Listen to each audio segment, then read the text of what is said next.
महाराष्ट्रातल्या सर्व 12-12.5 करोड जनतेला, पुणेकरांना, आपल्याला आपल्या माध्यमातून गणेशोत्सवाच्या मी शुभकामना देतो। अनुसूचित जाती जनजाती आयोगाचा उपाध्यक्ष या नात्याने 16 सप्टेंबर 2024 ला आमची नेमणूक झाल्यानंतर आणि सन 2005 मध्ये अनुसूचित जाती जनजाती आयोगाची स्थापना झाल्यानंतर महाराष्ट्रामध्ये देवेंद्रजी फडणवीस मुख्यमंत्री झाल्यानंतर 2024 मध्ये पहिल्यांदा 19 वर्षानंतर महाराष्ट्रामध्ये अनुसूचित जाती जनजाती आयोगाचं पृथक्करण करत त्याला वैधानिक दर्जा देखील देण्याचं काम माननीय मुख्यमंत्री देवेंद्रजी फडणवीस यांच्या कार्यकाळात झालेलं आहे। मी आपल्या माध्यमातून त्यांना धन्यवाद देतो। सामाजिक न्यायाबद्दलची त्यांची प्रतिबद्धता, संवेदनशीलता या माध्यमातून दिसून येते आणि अनुसूचित जाती जनजाती आयोगाच्या माध्यमातून महाराष्ट्रभरातील अनुसूचित जाती जनजातीच्या सर्व नागरिकांना कोणत्या पद्धतीने न्याय देता येईल आणि सामाजिक आर्थिक शैक्षणिक न्यायाची प्रतिबद्धता ही दाखवता येईल, ती प्रतिष्ठापित करता येईल या दिशेने अनुसूचित जाती जनजाती आयोगाचा प्रवास सुरू आहे। मी कालपासून पुणे विभागाच्या ह्या दौऱ्यावर त्रिदिवसीय दौऱ्यावर आलेलो आहे। काल मी पहिल्यांदा अनुसूचित जाती जनजाती आयोगाचा उपाध्यक्ष नात्याने एक 3-4 विषयांवरती सुनावण्या घेतल्या। खरं तर सर्वप्रथम महाराष्ट्रामध्ये बार्टी असेल, टार्टी असेल, सारथी असेल, महाज्योती असेल या सर्व संस्थांच्या माध्यमातून महाराष्ट्रभरातील अनुसूचित जाती जनजाती निवड नव्हे तर ओबीसी आणि मराठा समाजाच्या होतकरू तरुणांना, नागरिकांना देखील कोणत्या पद्धतीनं नोकऱ्यांसाठी त्यांना प्रशिक्षित करता येईल, त्यांना कोणत्या पद्धतीनं प्रशिक्षण देता येईल आणि त्यांचं देखील महाराष्ट्राच्या या जडणघडणीमध्ये, महाराष्ट्राच्या विकासामध्ये कोणत्या पद्धतीचं योगदान निर्माण करता येईल या पद्धतीचा प्रयत्न या संस्थांच्या माध्यमातून होत असतो। दुर्दैवाने हे होत असताना या संस्था पारदर्शी पद्धतीने आणि प्रामाणिकपणाने काम करतात का, तर अनेक वेळेला आमची जी निरीक्षणे आहेत त्याची उत्तरं नाही अशा पद्धतीकडे नेतात। मला एका संस्थेची, एका व्यक्तीची आणि राजकीय पक्षाचं काम करणाऱ्या काही संघटनेच्या लोकांची देखील तक्रार बार्टी, टार्टी, सारथी आणि महाज्योती या संस्थेच्या संदर्भाने प्राप्त झाली। त्यामध्ये बीएस बँकिंग सोल्युशन्स अशा संस्थेची प्राप्त तक्रारीवरून काल मी या ठिकाणी आलो। जवळपास 3 तास आढावा बैठक चालली। या बैठकीमध्ये 9 मुद्द्यांच्या अनुषंगाने तक्रारकर्त्या संस्थेने या सगळ्या संस्थांच्या विरुद्ध तक्रारी केलेल्या आहेत। दुर्दैवानं टार्टी या संस्थेने त्या तक्रारीची शहानिशा देखील केली नाही आणि ही तक्रारच चुकीची आहे, हे तक्रारकर्ते ब्लॅकमेलिंगचा धंदा करतात अशा पद्धतीचा आरोप करत त्या तक्रारीला हातावेगळं केलं आणि आदिवासी आयुक्ताकडे मान्यतेसाठी देखील पाठवलं। कालच्या या बैठकीला स्नेहल भोसले या अतिरिक्त जिल्हाधिकारी आहेत आणि विभाग प्रमुख आहेत बार्टीच्या। श्रीमती चंचल पाटील आदिवासी संशोधन आणि प्रशिक्षण संस्थेच्या सहसंचालक आहेत। बार्टी पुणेच्या निबंधक इंदिरा आस्वार, सारथी विभागाचे सतीश पाटील आणि अशा सगळ्या चारही संस्थांचे वरिष्ठतम अधिकारी या बैठकीला होते। दुर्दैवाने ते कोणत्याही प्रश्नाची उत्तरं मला समाधानकारक देऊ शकलेली नाहीत आणि त्यामुळे पुढच्या 15 कामकाजाच्या दिवसांमध्ये या BS संस्थेच्या संपूर्ण कारभाराची रीतसर चौकशी करत तत्काळ प्रभावाने कार्यवाही करावी अशा पद्धतीचे निर्देश मी या ठिकाणी दिलेले आहेत। खरं तर निविदा प्रक्रिया पार पाडताना आणि विद्यार्थ्यांची निवड करताना ज्या ठोकताळ्यांचे किंवा ज्या पद्धतीचे परिमाण त्यांनी ज्या पद्धतीच्या योजना आखणं अपेक्षित होतं त्या पद्धतीचं कुठेही कामकाज मला दिसलं नाही। या सगळ्या प्रशासनातल्या अशा पद्धतीच्या वरिष्ठतम अधिकाऱ्यांनी आणि अशा संस्थांच्या वरिष्ठतम पदाधिकाऱ्यांनी हा जो चालवलेला घोळ आहे यावर नियंत्रण स्थापित करणं अत्यंत आवश्यक आहे। अशा पद्धतीच्या निष्कर्षाप्रत अनुसूचित जाती जनजातीचा आयोगाचा उपाध्यक्ष या नात्याने मी पोचलो आणि त्या संदर्भाने देखील मी कार्यवाही प्रस्तावित केलेली आहे। पुढच्या 15 कामकाजीन कार्यालयीन दिवसामध्ये या संस्थेवर कार्यवाही झाल्याचं दिसेल आणि त्या पद्धतीनंच जवळपास 26,800 या एका आर्थिक वर्षामध्ये या सर्व समाज बांधवांच्या होतकरी तरुणांना कोणत्या पद्धतीने रोजगाराच्या संधी निर्माण करता येतील, पारदर्शी पद्धतीने काम होईल अशाही पद्धतीचा प्रयत्न किंबहुना वचक स्थापित करण्याचं काम देखील कालच्या बैठकीच्या माध्यमातून आम्ही केलेला आहे। दुसरा विषय, पुणे जिल्ह्यामध्ये ज्या काही ग्रामपंचायती आहेत ज्या ग्रामपंचायतीचं परावर्तन नगरपंचायतीमध्ये झालं ते परावर्तन करताना नगर प्रशासन अधिकारी हे जे पद आहे जे जिल्हाधिकाऱ्यांच्या माताहातीत काम करतं त्यांनी खरं तर नगरपंचायतीचं परावर्तन करताना सफाई मजदूर या पदाला मान्यताच घेतली नाही, किंबहुना आकृती बंधामध्ये हे पद देखील निर्माण करण्याचा प्रयत्न केलेला नाही। म्हणजे संपूर्ण पुणे जिल्ह्यामध्ये ज्या काही ग्रामपंचायतीचं परावर्तन नगरपंचायतीमध्ये झालेलं आहे त्या ठिकाणी सफाई कामगारांकडून कामं तर करून घ्यायचं, परंतु त्यांचं पदच आकृती बंधामध्ये नसल्यामुळं त्यांना आणि त्यांच्या परिवाराला भविष्यामध्ये जे काही लाभ मिळणं अपेक्षित आहे, मग ते लाडपागे समितीच्या शिफारशीचे लाभ असतील, सेवानिवृत्ती वेतन असेल किंवा त्यांचा प्रॉव्हिडंट फंड असेल, त्यांना ESICच्या माध्यमातून दिल्या जाणाऱ्या आरोग्याच्या सुविधा सेवा असतील त्या देखील देण्यासाठी त्यांना देता येणार नाहीत, कारण आकृती बंधामध्ये तशा पद्धतीच्या पदांनाच मान्यता दिलेली नाही। ही अत्यंत गंभीर बाब आहे आणि त्यामुळे मी कालच्या या बैठकीच्या दरम्यान नगर प्रशासन अधिकारी पुणे जिल्हा यांना तत्काळ प्रभावाने कारणे दाखवा नोटीस देत शासनाला अशी शिफारस केली की या सगळ्या पदांना आकृती बंधात समाविष्ट करण्यात यावं। खरं तर अनेक पद्धतीच्या अडचणी आहेत। मी आज इंदापूरमधल्या भिगवण या ठिकाणी आदिवासी पारधी समाजाच्या एका 14 राज्यातलं एक मोठं संमेलन त्या ठिकाणी होत आहे, त्या संमेलनासाठी आज जातो आहे। अनुसूचित जाती जनजाती आयोगाचा उपाध्यक्ष झाल्यानंतर गावाच्या बाहेर कुठेतरी डोंगर कपारीत राहणारा आदिवासी पारधी बांधव आहे, त्याला राहण्यासाठी घर नाही, त्याला पालावर राहायला लागतं, त्यांना शासनाने दिलेल्या जमिनी अतिक्रमित केल्या जात आहेत। इथे उच्चवर्णीय लोक जे आहेत त्यांना ही मंडळी गावात मुळातच नको आहे आणि त्यामुळे त्यांच्या जमिनीवर अतिक्रमण करायचं, त्यांना गावातून हुसकावून लावायचं आणि एवढंच नव्हे तर अत्यंत दुर्दैवाने मला आपल्या समक्ष कबूल करायला हरकत नाही की त्यांच्या महिलांना भोगायचं आणि सोडून द्यायचं। ही जी काही पद्धती आहे ही बिलकुलच शासन आणि प्रशासनाला मान्य असू नये अशाही पद्धतीचा आमचा प्रयत्न आहे।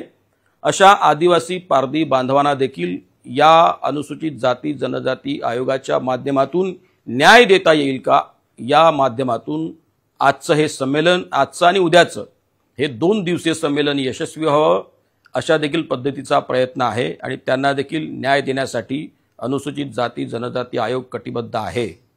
आम्ही अत्यंत प्रामाणिकपणे या आयोगाचं काम, सर्वसामान्य माणसाला न्याय देण्यासाठीची प्रतिबद्धता आणि सामाजिक आर्थिक शैक्षणिक न्याय प्रतिष्ठापित करणे यासाठी आमची कटिबद्धता आहे। धन्यवाद। ह्या ज्या काही गैरप्रकार आहेत तर ह्या चारही संस्थांमध्ये आहेत, म्हणजे बार्टी, टार्टी, सारथी आणि महाज्योती।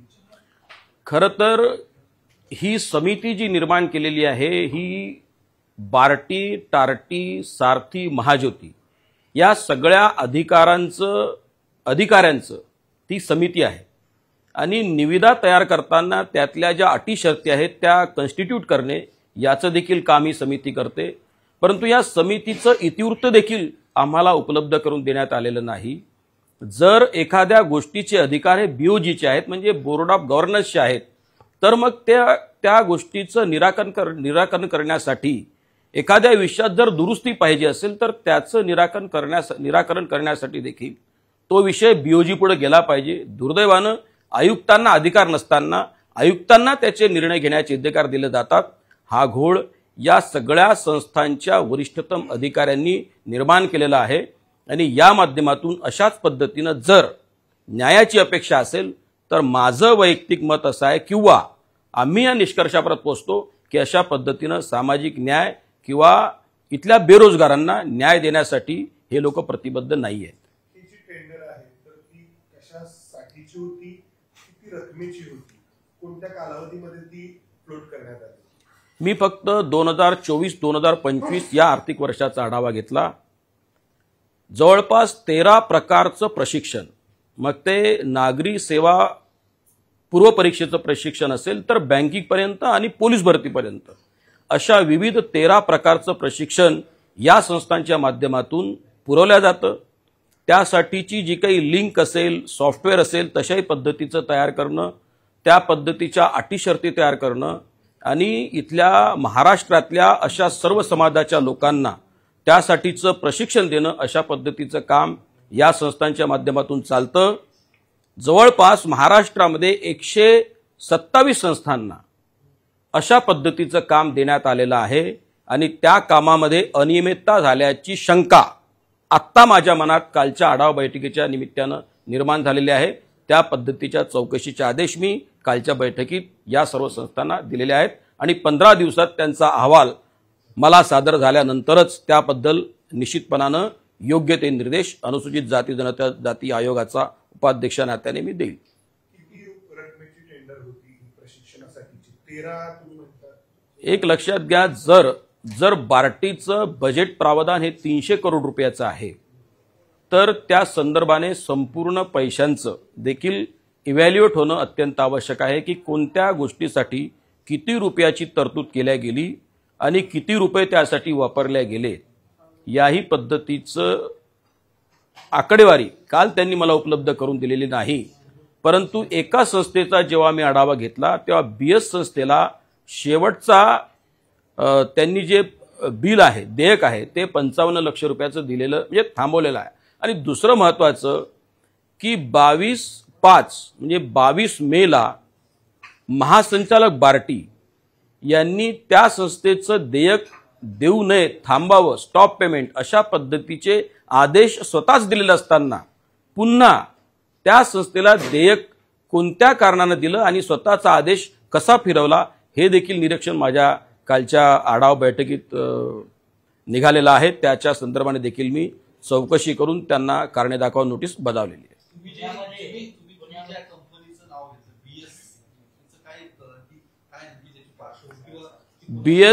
बीएस संस्था ही कोणाशी कनेक्ट आहे की नाही त्या संदर्भाने मला कोणत्याही पद्धतीची माहिती प्राप्त नाही, पण जी काही अनेक निरीक्षणं आहेत, एखादी संस्थेला मान्यता देताना त्या संस्थेला CCOC अशा म्हणजे ऑक्युपन्सी सर्टिफिकेट देखील असलं पाहिजे, ती बेसमेंटमध्ये नसली पाहिजे, तिला पार्किंगचं प्रावधान असलं पाहिजे, तिला फायरची NOC असली पाहिजे, तिला स्वायत्त संस्थांनी तशा पद्धतीची परवानगी देखील दिली पाहिजे। अशा देखील पद्धतीचं निरीक्षण आहे की त्याही या सगळ्या कायद्यांना ओव्हरटेक करत विनाकारणानं परवानगी देखील देण्याचं काम अशा या संस्थांनी केल्याचं आत्ता प्रथमदृष्ट्या निदर्शनास आलेलं आहे। त्यामध्ये जर समजा या खोलीची कॅपॅसिटी ही जर 50 लोक बसण्याची असेल तर त्या ठिकाणी 100 विद्यार्थी कोंबल्या जातात, हे देखील नियमांमध्ये नाही। त्याही देखील पद्धतीची चौकशी करण्याचे निर्देश मी दिलेले आहेत। आत्ता या घडीला मी टार्टीच्या सहसंचालक असलेल्या श्रीमती चंचल पाटील यांनाच चौकशी अधिकारी नेमून त्यांना बाह्य स्त्रोताद्वारे आणखी अधिकारी पूल करण्याचे देखील मी निर्देश दिलेले आहेत। त्या पद्धतीने निरीक्षण अहवाल माझ्याकडे आल्यावर पुढचं बोलणं योग्य होईल। सर, पुण्यात अनेक एमपीएससी यूपीएससीचे विद्यार्थी आहेत, अनेक क्लासेस आहेत बार्टी साठीचे, जिथे आपण सुविधा देतो, त्याच्यामध्ये मोठा घोटाळा झाला आहे असं म्हटलं जाते। 20 करोड रुपयाची टेंडरिंग पद्धत होती, त्याच्यामध्ये अनेक संस्था चालक आहेत, अनेक क्लास चालक आहेत, काही तर दिल्लीला क्लास आहेत आणि विद्यार्थी पुण्यात फिरत आहेत आणि त्यांची सुद्धा फीस दिली जाते। त्यांच्यावर काही कारवाई करणारे काही खालीपर्यंत गेलेले आहे, म्हणजे वरील चौकशी करून आणि तेच अधिकारी नेमताय तुम्ही त्याच डिपार्टमेंटचे चौकशीला, हे कसं शक्य होणार? टार्टीचं एक लक्षात घेतलं पाहिजे। टार्टीचं तुम्ही जे म्हणतात ते ठीक आहे। दिल्लीच्या विविध संस्थांना 100 विद्यार्थ्यांचं टार्गेट देण्यात आलं होतं आणि महाराष्ट्रामध्ये 100 अशा 200 विद्यार्थ्यांचं टार्गेट यूपीएससी पूर्व प्रशिक्षणासाठी निवड करण्यात आली। आणि दुर्दैवानं तुम्ही जो आरोप करताय तो खरा आहे की असं असताना दिल्लीमधल्या संस्थांना फक्त 33 विद्यार्थी देण्यात आले आणि इतर 166 विद्यार्थी हे महाराष्ट्रातले घेण्यात आले। हे खरं आहे, त्याही पद्धतीची चौकशी मी लावलेली आहे। आत्ता लगोलग पूर्णार्थानं अविश्वास दाखवून चालणार नाही, तेव्हा ही संधी आहे श्रीमती चंचल पाटील यांच्यासाठी। जर त्यांनी योग्य पद्धतीने चौकशी केली नाही तर यावर निश्चितपणानं तुम्हाला भविष्य काळामध्ये IPS IAS दर्जाचे अधिकाऱ्यांची SIT बसलेली दिसेल। मी आता एवढंच सांगू शकतो। विद्यार्थी जे आहेत ते उपेक्षित राहतात, जे विद्यार्थी पुण्यात राहतात ते दिल्लीच्या क्लासला, जे दिल्लीत राहतात ते पुण्याच्या क्लासला, एवढा मोठा घोटाळा असताना अशा पद्धतीची तक्रार स्पेसिफिक जर आम्हाला प्राप्त झाली तर लगेच तुम्हाला दुसऱ्या मिनिटाला त्यावर कार्यवाही झालेली दिसेल। जरांगे पाटील 2 दिवसांपासून मुंबईत आंदोलन करतायत आणि त्यांची जी प्रमुख मागणी की ओबीसीतून मराठा समाजाला आरक्षण मिळावं आणि ती मागणी मान्य केल्याशिवाय आम्ही या ठिकाणावर हटणार, तर मुंबईतून हटणार नाही, अशा पद्धतीची त्यांनी भूमिका घेतलेली आहे। तुम्ही आयोगाच्या उपाध्यक्ष या सगळ्याच्या तुम्ही काम केलेलं आहे, कितपत शक्य आहे की ही सगळी मागणी मान्य करण्यासाठी? खरं तर मी अनुसूचित जाती जनजाती या आयोगाचा उपाध्यक्ष आहे। या संदर्भाने माननीय मुख्यमंत्री साहेबांनी उत्तर दिलेलं आहे। जो काही प्रशासकीय पद्धतीचा घोळ आहे आणि ज्या काही मागण्या आहेत, माझं असं वैयक्तिक मत आहे की देवेंद्रजी फडणवीस मुख्यमंत्री असताना सारथीचं निर्माण करण्यात आलं, मराठा समाजाला न्यायालयाच्या कक्षेत टेकणारं आरक्षण देखील देण्यात आलं आणि त्यामुळं आम्हाला विश्वास ठेवूनच आणि देवेंद्रजी फडणवीस सारख्या संवेदनशील नेतृत्वावर विश्वास ठेवतच आम्हाला पुढचा प्रवास करायला लागेल। अनेक पद्धतीची गुंतागुंत त्यात आहे आणि जोपर्यंत याचा कायदेशीर पद्धतीने अभ्यास होणार नाही, सर्वार्थानं अभ्यास होणार नाही, तोपर्यंत आम्हाला कोणत्याही निष्कर्षापर्यंत पोहोचता येणार नाही, एवढंच मी आज सांगू शकेल। मात्र आता मराठा समाजाचं आंदोलन मुंबईत आणि इतर ठिकाणी सुरू आहे। मी ऐकतोय की ओबीसी समाजाचं आंदोलन विदर्भ आणि नागपुरात सुरू आहे। यातून निश्चितपणानं येत्या भविष्यकाळामध्ये मध्यम मार्ग निघेल आणि सामाजिक न्यायाच्या प्रतिष्ठापनेच्या संदर्भाने आमची कटिबद्धता पुन्हा एकदा सिद्ध होईल। सामाजिक न्यायाचा विषय काढला तुम्ही, मराठा आरक्षण सामाजिक न्यायाच्या कक्षेत बसतं का? आत्ता या प्रश्नाचं उत्तर देणं योग्य होईल की नाही, तरी देखील आपल्या प्रश्नाला सामोरं जाताना मी एवढंच सांगू शकेन की गरीब मराठा समाज जो आहे, ज्यांना आरक्षणाची गरज आहे, त्यांना आरक्षणाच्या दृष्टीनं सरकारने निश्चितपणानं विचार करावा, एवढंच मी म्हणू शकेन। ते ऑलरेडी एससीबीसी दिले आहे ना, ते ओबीसीतनं मागतायत, कायद्याने हे ओबीसीतनं आरक्षण देता येतं मराठा समाजाला? त्यांच्या मागण्या वारंवार बदललेल्या आहेत आणि सरकार त्या संदर्भाने विचार करते आहे। ज्या गोष्टींची शक्यता आहे त्या सर्व शक्यता पडताळत निश्चितपणानं मुख्यमंत्री म्हणून महाराष्ट्रामध्ये देवेंद्रजी फडणवीस निर्णय घेतील। ओबीसीतल्या काही लोकांनी काल पत्रकार परिषद घेतली आणि ज्या पत्रकार परिषदेतून त्यांचं म्हणणं होतं की ओबीसी यादीमध्ये जे काही कुणबी